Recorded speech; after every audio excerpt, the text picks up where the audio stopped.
so much for the enlightening lecture. Definitely, it has been a great joy to listen to you. I have two questions. Number one would be concerning women's issue in the Arab Spring.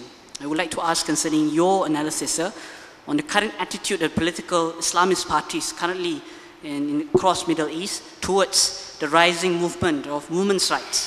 For example, the issue in Tunisia where they asked where women's rights to be incorporated in the constitution, and also women's issues in Egypt. And secondly, is concerning the idea of the caliphate.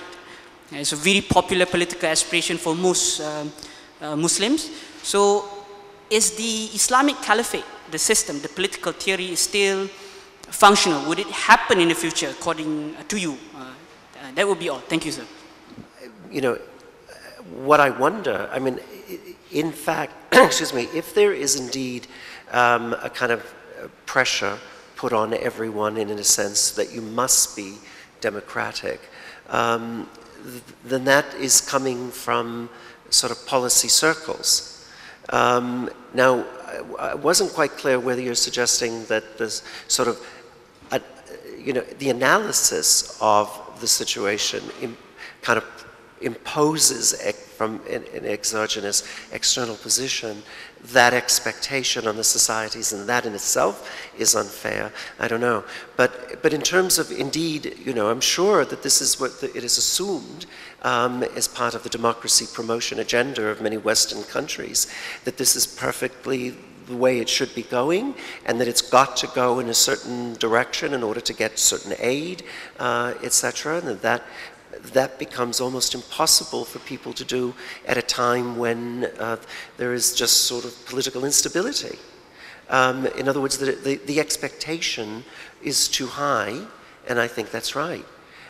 So my own position would be that you do not put that expectation, that in fact the system that appears to, once you have had the displacement of the ancien regime, you're in a period of transition. Now, the period of transition has multiple actors. Those multiple actors might be called the newer party, whatever you call them. They have names. They may be identified with social movements, like the Ikhwan or whatever. But in other words, they're identifiable different political actors. They are working among themselves to come up with a certain arrangement. What I'm happy to do is to sit back and wait for that to occur, and wait for that to sort of gel. I think in the longer run, that is going to go in the direction of greater participation, greater pluralism. I think that's the inevitability. But of course, it's not going to be even, and it's going to probably, and you know, you didn't put the emphasis on this, but I will. That in playing into the democracy promotion agenda of, say, the US or Britain or the European Union, then it's bound to mess it up. It's bound to complicate it. It's about to put too great expectations, too great pressure on them, and also at the same time construct it in a way which is a particular form of democracy. You know, it's not our business to do that. So, I mean, I know I sound as if I'm, you know, I would vote for Hillary Clinton in the next election. I'm not, but I actually thought she had more sense than Obama. She had more sense than the administration, where she basically said, I don't know. I don't like what they're doing with women. I don't like it at all. But I see that they're different from what they were before. And I think it's a different political and emerging political order. Let's see. I think that's pretty smart, if they mean that.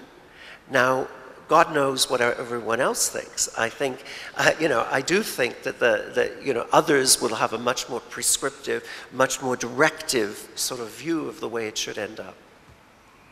Thank you, Professor Piscatori. It's always good to hear an intelligent and informed presentation, something we rarely hear from Muslims.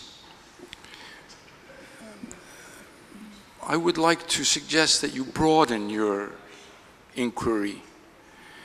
Liberty and democracy are buzzwords, of course. I don't know whether it was the Renaissance Front that suggested them they're too much co-opted by a Eurocentric perspective for some Muslims, as has been evidenced here by some of the questions.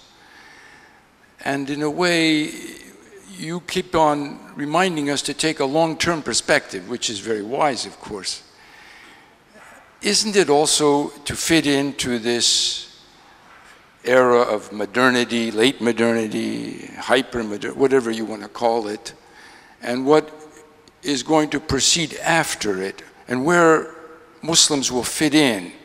After all, Muslims are the largest block of people who are not fitting in to so-called modernity, at least in the financialized capitalist form that we have it today. And that's always been an issue for the people behind the societies and the governments. I mean the bankers and the corporations. They are the forces that should be looked at when it comes to these societal changes.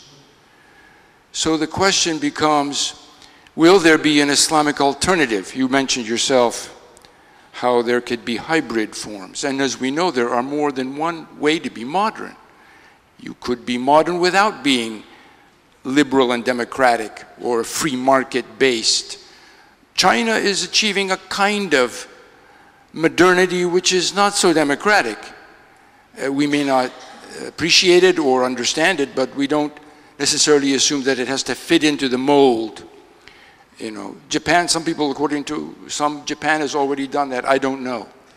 Will Muslims be able to achieve a form of modernity which is Islamic, and yet which upholds the essential values of social justice, of a sense of transcendence in daily life, rather than an obsession with material needs, which is what the form of modernity from Euro-America seems to have made the norm? I'm uncertain. I think that this promotion of a democracy as an inevitable process over the long term among Muslim societies reflects rather Islam being subsumed into the consumer society of contemporary capitalism, because there's a growing middle class. It's very large in many Muslim countries. In 15 or 20 years, Indonesia will be the 7th largest economy in the world. And corporations in the West are paying attention, not just China and India. So in a sense, democratization to me means a subsuming into the capitalist system, which would be a kind of selling out of certain essential things. Liberty becomes a matter of politics and this worldly values, but not freedom in an otherworldly sense, which is the essential aspect for liberty from a Muslim perspective. I hope I'm not incoherent. Thank you. Okay, thank you, Prof. Karankro. I think we'll take 2 more questions and we'll get Prof. Piscatori to answer. Yep, thank you. Thank you, Professor James, Professor Farouk. I'm Elma. My first question was very much related to the point that was made by the brother. I think that from the beginning to the end of this presentation, what we are hearing is that if political Islam fails, or let's say legacy of the Arab Spring will be ultimately a failure, then that will be because of the values that the Muslims are basically cherishing and not because of something else. But the point here is that what you mentioned earlier on empowering the population, but albeit in an old framework, like you have democratically elected institutions in Egypt, in Tunisia and other countries, but basically they are chained or they are sort of blocked to move forward because of the old frameworks which had been basically supported from the international community. Like a few days before Ben Ali left Tunisia, IMF was basically praising his achievements in terms of the economic reforms. and we know the situation very well. So all of these things suddenly disappear and are forgotten, and the whole blame are put in the Muslim population and their values. So now the question is basically, are you downplaying the external factors? Like you have the old framework and you have the new framework, which is basically boosted by the money coming from the Saudi Arabia in terms of the Salafi coming overnight into elections and winning 111 seats in the parliament of the Egypt. So all of these things doesn't amount or doesn't sum up to a logical conclusion unless you add up the external factors. So that's my first question. My second question, I fully agree on the civic mindedness. I think that's a very important criteria, or it's very crucial for a society to build up or to sort of enhance the democratization process. My question is, why does not Muslim Brotherhood account for civic society in regards to the contributions that they have given to the population of Egypt during the Mubarak era? They've been doing a lot of work and they are very famous in terms of that. So why not they are not given credit for that? Thank you. Can I have a third question, please?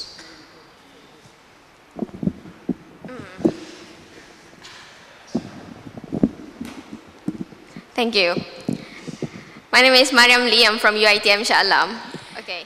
Every single, not every single question, but almost all of the questions here that arise in this forum came back, we came from authoritarian Islam, and then we want to liberate that, and then we go back to being authoritarian. So the connection with the Avengers is that, is it true what Loki said, that we are innately longing for subjugation, that we, we need something that's so divine that falls from the sky and to dictate what we should be. So the question is, where should we really put the power? Like what you said in the slide, do we Islamize the state, or do we Islamize the society? Because if we Islamize state, the people with religion, they use religion as the power. You get it?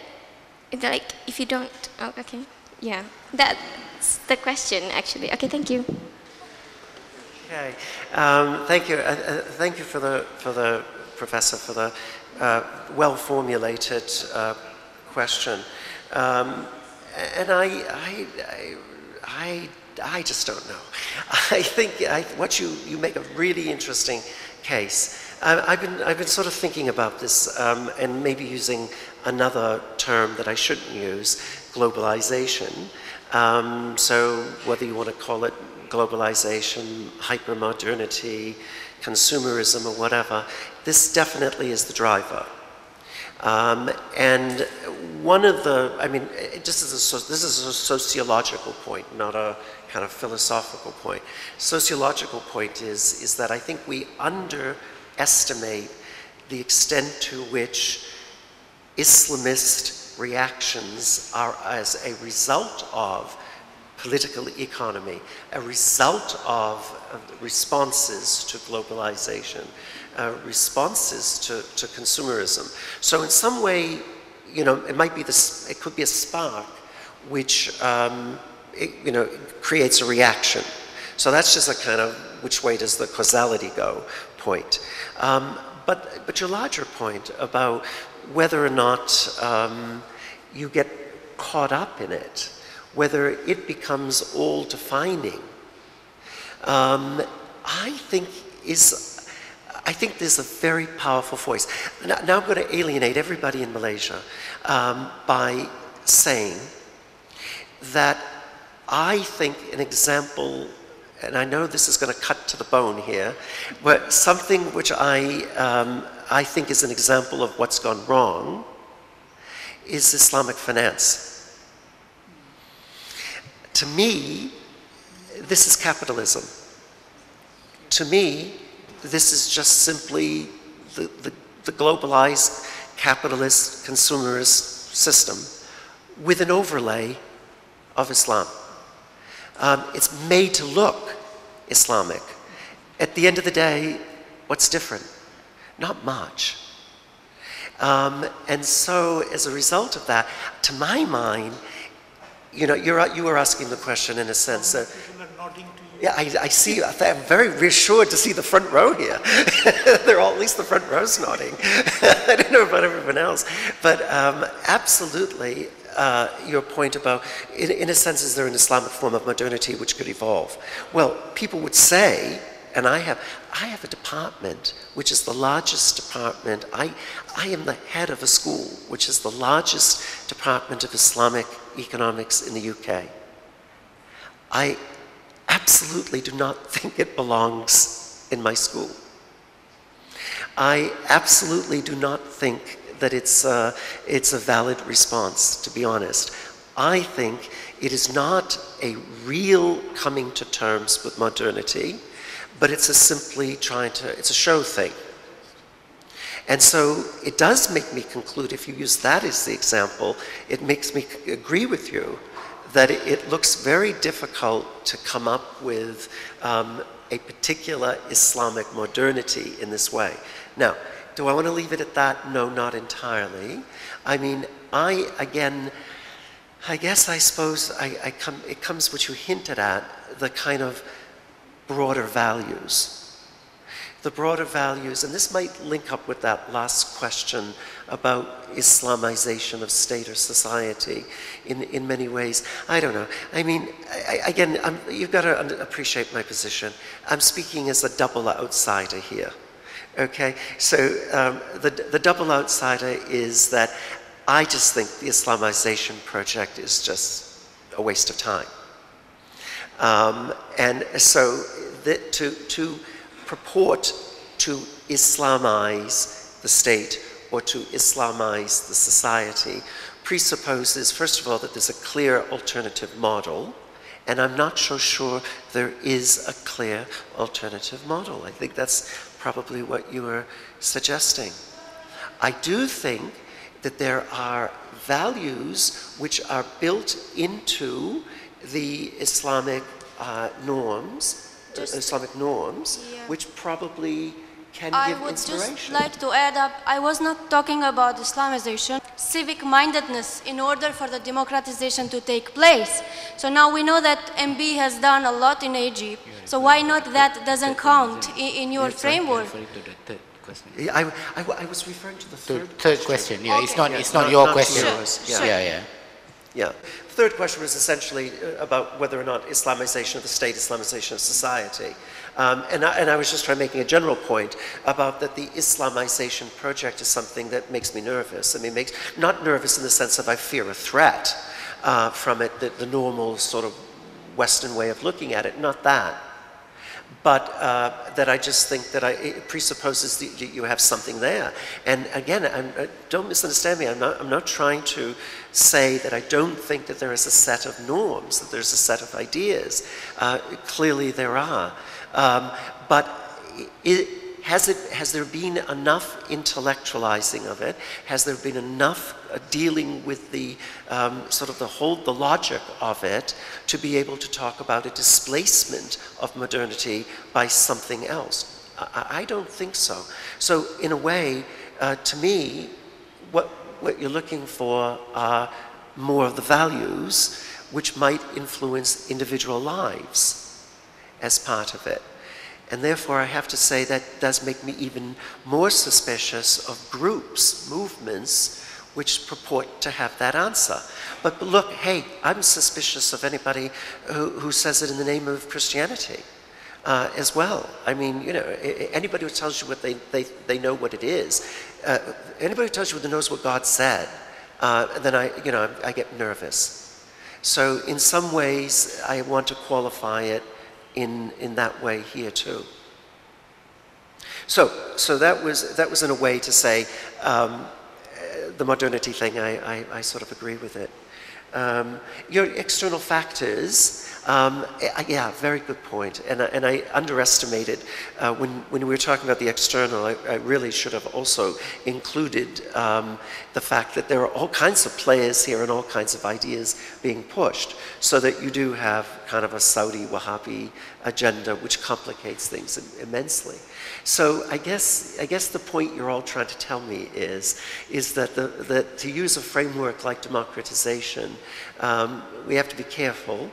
One, because it has implicit westernized assumptions built into it. Two, because it fits into people's agendas, and even reactions to it fits into people's agendas. So it's not a neutral playing field. It's not an even game. Yeah, I accept that. And Islamization of state and society, yeah, I've already spoken to that, but what worries of the two, it would be the state that I would worry the most about, in terms of that this seems to be there is no clear conceptualization of what the Islamic State is. So therefore the presumption that you could Islamize it, I think, would get you into all kinds of political problems. A very good evening. My name is Amin Orman. I'm currently pursuing A-levels at College ISTAC UEM. I have two questions actually. Okay, the first question is that in today's world, we know that in your speech today, you say that we're trying to create a more Islamic democracy so that countries in Arab, they can assimilate towards the democratic system. But the issue is that when you have a country like Malaysia, for instance, where we try to assimilate democracy and also, okay, again, in countries in the Arab world, we're trying to create a more Islamic democracy, so ensure that these countries can function better. Before this, they were conducted in a more anarch system. But in terms of Malaysia, we see that although we try to assimilate the Islamic and also the democratic idea to one, issues like in this country we have two courts, for instance. We have the civil court and we also have the Sharia court to solve cases regarding Muslims. But to a certain extent, it overlaps the idea of democracy and Islam itself, because some people, if they go to the Sharia court, and if they lose at the court, they try to go to the civil court for another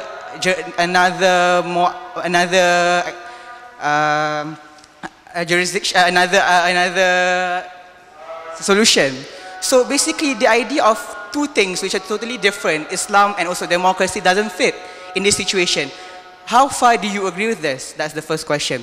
The second question is that we can see that in the Arab countries, the main reason why these youngsters or these young people, they intend to actually go against the autocratic government is because they look at other countries, Western countries such as the US, how these countries can actually go further in terms of modernization and why countries like Egypt cannot.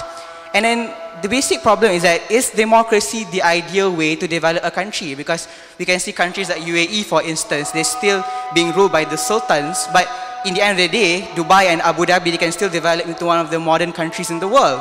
So is it democracy the solution, or a good leader to actually run the country is the solution for us to have a better life? Thank you.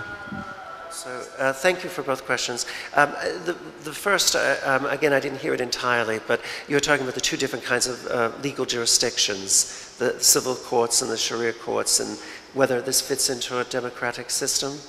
Was the gist of the question? Yeah. Yes, and I think the short answer is yes. And last night I gave a lecture on European Islam, and just to make a connection to your point, there is a debate now that is going on in many countries, which is called plural jurisdictions. And that plural jurisdictions in some ways is seen as in many ways, an advantage for multicultural societies. So it's not exactly the same thing as that in a majority Muslim country there are different jurisdictions, but in one where there are Muslims as well as non-Muslims, and in fact where Muslims may be in the minority, the provision of Sharia courts or the access to a different kind of jurisdiction actually is increasingly seen as strengthening that democracy. So in other words, we're not talking about Malaysia, we're talking about Britain. It strengthens British democracy by allowing Muslims to have access to, in personal status matters, their own laws, as it were. So so the idea of a plural jurisdiction, I think, works in any society, and is consistent with any, I would think, democratic principles. And the second question was about, you were pointing out the differences within the Arab world. So we have this group rushing towards something, maybe called democracy, and then you have all the Gulf monarchies not rushing to democracy. Is that bad? No. I mean, here's what again, in retrospect, perhaps the point about democratization appeared, from my perspective, to be prescriptive. It was more the point about participatory politics. Now, what's clear to me is that in some of the Gulf societies and in other societies where revolution has not occurred, Morocco, Jordan, where there are monarchies, where there are kings, where we do not have a clear democratic system, we do have increasing the voice of the people in many ways is being heard in these countries. And concessions are being made in various forms. Now, granted, not for the purposes of, not for virtue, not because the king or the sheikh believes in the power of democracy, not because they internalize it, but for regime security, because they have to do it in order to buy stability. Now, my view is that, again, in the long run, that's no bad thing. That's no bad thing if you are making some concessions, if this political order is becoming somewhat more complex, and you are incorporating that complexity in institutional forms and structures, etc., then those are halting, but they're first steps towards something different. So, again, I'm not predicting the democratization of Saudi Arabia. I'm not predicting the democratization of Kuwait. But the Kuwait of today is a lot more participatory than the Kuwait of 30 years ago. And, say what you want about the kings of Morocco or Jordan, and, heaven forbid, you wouldn't call them democrats. But they're also not Bashar al-Assad. And in fact, there's a whole theory. Again, I have a colleague of mine in my school who's written a whole book on this, that it's the kings who are the democratizers of the Middle East. It's the kings who are pushing it towards something more open because they're doing it in a calibrated, step-by-step, non-revolutionary way. So I wouldn't go that far, but I'd say changes do occur. First question is, okay, I'm going to ask as a layperson, and this is not the first time that I've heard academics saying that those who predicted the Arab Spring are fooling themselves. Okay, why is it that academics like you say that? Because if you go to the ground, let's say in Egypt, where they are one of the most, not one of, but they are the most defiant of Arabs, even during Mubarak's ruling time. These are the people who will still aggressively go against the authorities, the policemen, military, knowing that they can do everything. And there were so many of them rotting in the jail for their beliefs. And even the women, everybody knows the Egyptian women, you don't play with them because they'll just push you back. So the academics have said that, so when a group of very strong, defiant type of people, you know, are suppressed, oppressed under the Mubarak's rule for decades, and before him, Nasser, Sadat, it is so predictable. I mean, to me, having been in Egypt way 10, 15 years ago, and then, you know, going back just before Morsi took over, it was to the lay people, to those on the streets, it was a thing that was just waiting to happen. The only thing that we could not predict was that it started with the, what they call the fruit seller burning himself in Tunisia. Nobody ever thought that it will come from Tunisia, but academics have been saying that. So that is my one question. Why are academics downplaying the ground factors and saying that, no, it's not something that could have been predicted? Okay, my second question. Many are reading the Arab Spring into the Turkish protest in Gezi Park. But what is happening in Turkey is completely a sort of summer uprising. It is, I think, the Arab Spring has taken a back, is at the back already. This might be the legacy of the Arab Spring. I don't know how, I want to know what is your view on this, because Erdogan and the Islamists in Turkey were voted in by the people, you know, and the Kemalists were taken out. And for the first time in a Muslim country, the people are rising up against the very people they voted in, which they were clapping for, cheering for when they took over. And I want to know whether, do you think that the Turkish protest is the legacy of the Arab Spring? I mean, they might not be Arabs, but whatever, you know, we are giving the name Arab to everything, but do you think this is the one? Thank you. Thank you. Sure. Yeah, I'm Cummings. Question for Professor.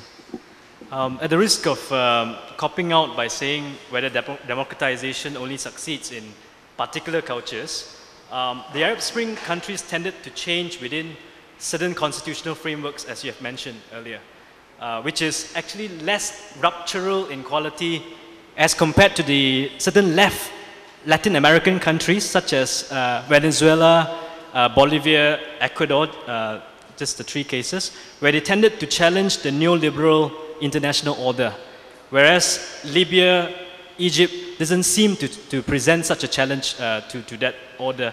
So what are your comments, again, in case we always go back to just stating the particularities of a certain culture, therefore, you know, Latin Americans are more, they're more revolutionary or whatever you may call it.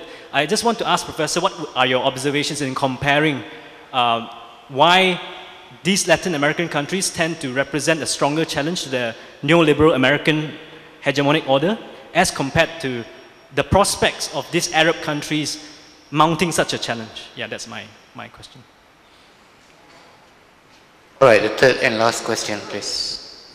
Assalamu alaikum, my name is Farid. I have 3 short questions. I promise you will be short. My first question is, in order for us to take down the government, right, is demonstration uprising riot is the only solution, or is there any other plausible alternative for us to take down the government? And then my second question is, if there is an uprising, right, how do you make sure that the uprising doesn't become a cycle? Means there is no full stop. Means like once there is one uprising, one demonstration, it stops there. Once a new government is already formed, it stops there. But what happens is we look at the Arab Spring, we can see there's in particular nation, we can see there's ongoing uprising from one demonstration to another demonstration. So there's no stop to it. So how do you make sure that there is no cycle? And then my third question is, in order for us to do a demonstration, right, how do we guarantee that the government that we are going to make is going to be better than the old government, than the old regime, like you have mentioned just now? how do you make sure that the new government is going to be better? Because I don't understand what the purpose of us going through all those ugly demonstrations. But at the end of the day, we can see the results are the same. The government is the same as the old one. No improvement at all. Thank you. The point about not predicting it, I actually disagree with you. Yes, certainly they were repressed. Yes, certainly they were deprived of dignity. But that's been going on for decades. So the lack of predictability is, why now? And there's a whole, I mean, we don't have to agree with it, but there's a whole school of thought which says that authoritarianism is endemic and resilient. And that's the terminology used, resilient authoritarianism. That actually, everything I've been saying about the long term is wrong. That in the long term, authoritarianism will survive in reinvented forms. And I mean, this. I mean, you can go fill up half a library is full of books which have been documenting why people have not risen up. And they've not risen up for a long, long, long time. So I guess in that sense is what I meant, not predictability. Turkey, I don't know, it's, it's not a, I haven't followed that carefully. I'm going in a week. So I'll hopefully be able to see what's going on. It appears to be that it might be more economic factors which are involved. Is it the kind of Arab Spring writ large? Only in the sense that I think Arab Spring has become the metaphor for any kind of uprising that occurs anywhere now. But it was before, the Prague Spring and all that stuff. So I don't buy that it had any sort of direct impact. What I suspect is it's the reaction not only to the economic situation, but it's a reaction to probably, I think, I'm not entirely sure, probably from sources which were oppositional to the AKP anyway, a reaction to what's seen as their increasing authoritarianism, the changes in the Constitution, for example. And that the example of the park, the environmental issue, has just become the excuse for kind of a broad-based opposition. But I honestly don't know much more than that. The question about why the difference between Latin America and the Middle East, really good question. I don't know. I think, as you say, there's a kind of a longer historical tradition of opposition to American hegemony, not least because it's the great neighbor to the north. So its physical proximity plus its history of constant intervention probably to a very large extent has been involved in it. It might partly be this, and again it's a kind of a vague answer, but it might be the discourse, the way opposition is framed. The opposition in many of the Latin American countries has been many times leftist in orientation. Marxist, socialist, neo-Marxist, whatever, which would probably therefore be more comfortable with that kind of argument. The discourse of opposition in the Arab world has been more Islamic, framed in those terms, and therefore less framed in terms of American capitalist hegemony. So it might have something to do with that. Uprisings, no, not the only way, of course, that opposition can be expressed.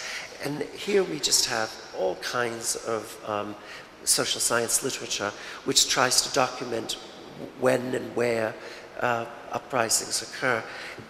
I can save you time. No clear answer. There's no theory here. as to when uprisings, I mean, of course, it's a reaction to certain social conditions, but I mean, can we sort of say it's in replacement of, course, the normal argument is when people are denied parliamentary mainstream access, then they turn to extra parliamentary means. They turn to the mosque, the Iranian Revolution. They turn to the street, the Arab Spring. Well, I don't know. I hesitate, but you tell me what's going on in Malaysia. There are institutions. There are street demonstrations. There's a democracy, functioning democracy in Turkey. There are thousands of people on the streets. So there's no clear equation there. I mean, there are institutions which are available. You may perceive that those institutions are corrupt and ineffective, and that therefore you have no access to it. But I don't think that's quite clear. I mean, the opposition in Turkey has access to the media. It has access to the parliament. So what's going on? So I don't think there's a simple explanation for that. And then does the process sort of take over, you know, one leads to another? Again, not inevitably. It can be interrupted, of course, by a simple action, repression. And repression is often what is the state answer. It doesn't make the problem go away. It can stop that spiral on the streets, but it may only provide a longer-term problem. Right, thank you very much, Prof. Now, I think... Professor Madatha has been trying. Oh, okay. Oh, okay. Andrew and last one. Andrew and Prof. Musa. Thank you very much. My name is Andrew Koo. I work with Dr. Farouk on this steering committee of BERSE, which is a civil society movement. And so my first question is about civil society. You had a quick mention there about civic mindedness and the role that civil society needs to play. I don't know whether you might be able to expand a little bit more on that point and talk a bit more about that. My second question has to do with secularism. Again, something that you talked about. Do you anticipate a possibility, just the way in the West, secularism has come to mean anti-religion or non-religion, to say that there must be a separation of church and state?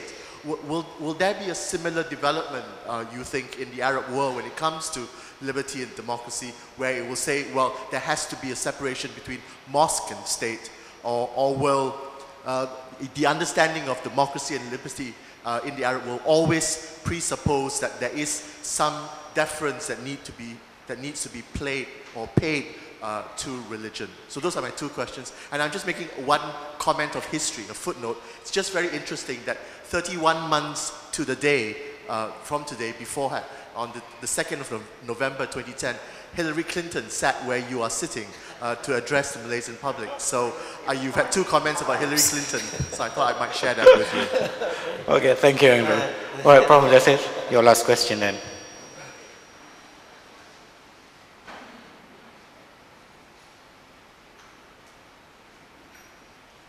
Thank you, Mr. Chairman.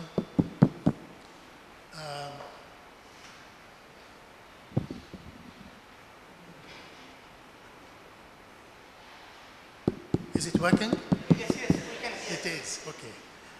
Well, I can hardly believe it because I've been waiting and hoping to be given an opportunity to say something earlier on. Now it is a little bit after the end of the time prescribed, but nevertheless. First of all, may I be allowed to make a personal response to the personal remark that Professor James Piscatori made at the beginning of his presentation, with reference to the fact that we met 31 years ago in London, and that he subsequently gave me or sent me a copy of the book that came out of that particular meeting. It's a great pleasure seeing you again and seeing that you are as vigorous and as creative as ever. Now, I think the presentation, as expected, the presentation that Prof. Piscatori has given us is, as expected, well-structured and briefly brilliant and thoughtful and thought-provoking. But before I come to one or two comments on that, certain aspects of it, there isn't time to go into greater detail. May I just mention or make a suggestion that we here in ISTAC have the tradition of asking or requesting visitors, especially if they happen to stay on for a while, not 1 hour or 2 hours or 3 hours, but a couple of weeks or so, to please write up something on the basis of some of the presentations. I don't know whether the co-sponsors would want to consider this kind of request, and I don't know whether Professor Piscatori would want to kindly consider this. But I think it would be a good idea if something is written and made available for everybody to look at and consider at ease subsequently. Now, on the substance of the lecture, which I very much appreciated, I would like, first of all, if I may, make a comment about terminology. I don't like fussing too much about words, but sometimes words are important because they do reflect certain ideas, certain positions, and so on and so forth. I was particularly happy in that connection to have noted that Professor Piscatori, especially at the beginning of his presentation, used the word Arab Spring in quotation marks. Subsequently, the quotation marks disappeared, but I suppose this is just like democracy, you know, common use. I feel a bit strongly about this because although the Arab world, the Malay world, China, and the rest are all parts of the global community nowadays, there is always sense in the local tradition. For example, in the case of the Arab world, and I'm writing a book on the subject, by the way, I have been for some time, I personally prefer something that reflects and has the flavor of the local tradition. In 1929, a very famous book, a classic in modern Arab thought, The Arab Awakening, was published by George Antonius. The proposed title of my book is The New Arab Awakening. Others do not have to use this same expression, but I would like us to move away, if possible, from borrowing expressions such as the Prague Spring and Solidarność, etc., etc., etc., when talking about our things. Some years ago, I read some time ago that some years ago, a delegation from America, I think, came to visit parts of Asia, including the Philippines. And some members of that delegation, addressing the head of a state at the time, said that they were very happy to be in the Far East. And quite understandably and appropriately, I think, the head of the state then said, the Far East, we are not far from anywhere. This is our land. This is our country, the Philippines, and so on and so forth. The same thing, I think, applies to other issues, including in particular this, in this case, the expression, the Arab Spring. I don't want to go on further, but the same applies to the legacy, the term, the legacy. The legacy suggests that we are going to discuss things which have happened a long time ago.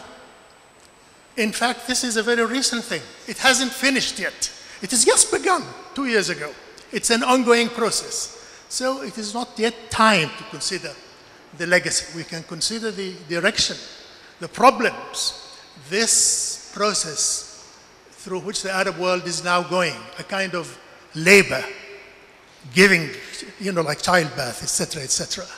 And in that context, I think it is legitimate, it is necessary, it is important to talk about democracy and freedom and the rest of our concerns, all of us.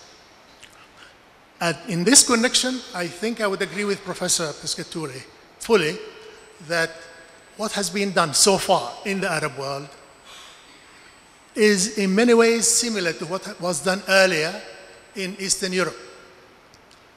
The delegitimization of dictatorship.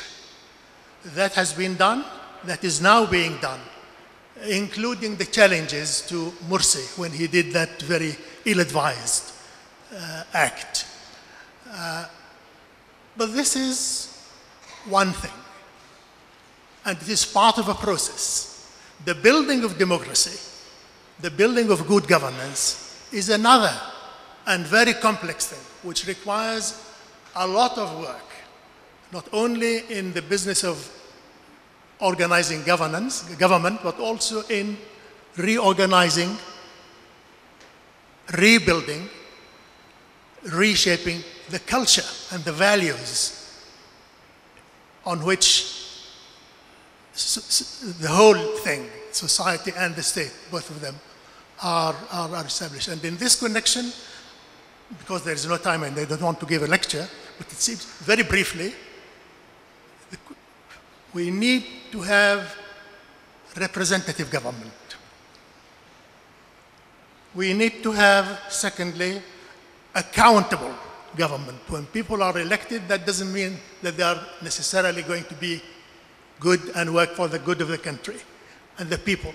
They have to be accountable, held accountable. Accountability is very, very important. And then there is also the point which I think Professor Piscatori mentioned in another context earlier on during the exchanges, that it should not be there forever because they were elected, because they had a majority at point A or B in time, that they go on and on and on forever. More importantly, perhaps, than these procedural matters is the question of the rights of all citizens and others who happen to be living in the country at the time. The question of human rights for everybody, but especially for minorities and for opposition. It is very, very important that the opposition in any would-be democratic society in the Arab world or elsewhere must be regarded as legitimate and treated as such. We are very far from building this kind of system. And finally, simply because I don't want to go on for finally just now, this is not the end of my ideas about this, the government must be in the service of the people. What we do see in many cases, governments are very often in our parts of the world, in the Arab world or in certain other parts of the Afro-Asian world, they serve or tend to serve the people in office. Corruption, political, economic, financial, what have you. And this is not what governments are there for. Governments should be at the service of the people. I think I would stop there. That is not the end. There are many other things, but I don't want to go on more than I have said. Thank you very much. All right, thank you, Prof. On civil society, yes, I do think it's very important. Again, a rather big debate about it, and many people argue that it, in a sense, in effect, civil society never existed in Muslim societies. I think that's a very narrow definition of civil society. If you can define civil society in many ways. I mean, if we're talking about it as a sort of institutions which are intermediary between the government and, say, the individual, the family, then tribes, the ulama, classes could be groups which did this historically. And now, of course, the great story is this absolute blossoming of civil society groups throughout the region, throughout all these societies. I think this is wonderful. The sort of work that is being done here with Dr. Farouk is I think, just amazing. This is the sort of focus that is needed, the kind of dealing with issues of public importance not grinding axes, doing it in a kind of non-ideological way, contributing, enriching the public discourse. And that, I think, is incalculable, and that helps to build civic mindedness. I should also say that to be, as I say, you can define the term in various ways. You can also have nasty civil society. And, you know, we have, there's a very famous sort of analogy historically which is used. If you looked at Weimar Germany, the Germany of the 1930s, prior to the Nazi consolidation of power, it's full of civil society groups, full. And the persistence of civil society groups there did not preclude the development of fascism. It did not automatically lead to a democratic or some sort of non-fascist political order. And in other societies, we do have groups which are intermediary between the individual and the family, which are themselves fascist, and a counter to it. So not every group, it's not just the proliferation of actors, it's also what are they committed to the give and take of compromise and give and take of values. So I think it's very important. I like your secularism question. Yeah, I mean, in simple terms, I do think that there is a distinction in a way between the differentiation between religion and state and religion and politics. Most of the time we're talking about, when we're talking about secularism, some kind of separation between the state apparatus and religion. That in itself doesn't necessarily hold in many countries. I mean, for example, the German state actually collects religious taxes for churches. So, you know, that's not exactly the separation of these two realms. But it's the domination of the state by religious forces that, of course, in many ways concerns liberals. And it's the opposite, the state controlling the religious establishment that concerns people. In many ways, that's the Turkish form of secularism. Turkish form of secularism isn't separation of church and state. It's not the United States. It's the domination of the religious establishment by the state. And that is not necessarily a recipe for liberalism or for democracy. So in other words, the story is kind of complex. But I would just hold open the possibility that if you're not thinking it in terms of state and religion, but can think of it in terms of politics and religion, then they really do interact all the time. And so that's important. And I'm very grateful to my friend for his final comments. And I think you do make really good point about the terminology. Terminology is useful, it's convenient, but it can also lead us into certain assumptions. And you know, maybe you're right. We shouldn't be thinking of we should be thinking it in terms of the Arab awakening. In fact, excuse me, if you looked at my notes, which I didn't really refer to, I actually did make reference to the Arab awakening, but forgot to say it. And in many ways, I think this is a very good alternative terminology. So in many ways, it's what we want to be thinking of. It's not necessarily the turmoil. We want to think of it as the promise. And in that sense, think of it as a sense of opportunities. And just one final point. I think you formulated it better than I did. We should talk about good governance. What constitutes good governance? And therefore, you can include things like representativeness, accountability, my participation, alternation of power. That's good governance. Now, if some people call that democratic, fine. But if you don't call it democratic, so what? It's the beast itself. It's the political order itself, which is really important. So I thank you for that. Okay, thank you, ladies and gentlemen, for all the questions, and thank you very much, Prof, for your time and for your brilliant and excellent speech just now. And I would like to pass back to the chairman. With that, I'd like to end by thanking again Professor James Piscatori for such an excellent and well-structured presentation. To our host, Professor Abdullah Hassan, organizers, IRF and University of Nottingham, and especially to the audience for engaging in such a youthful question and answer session.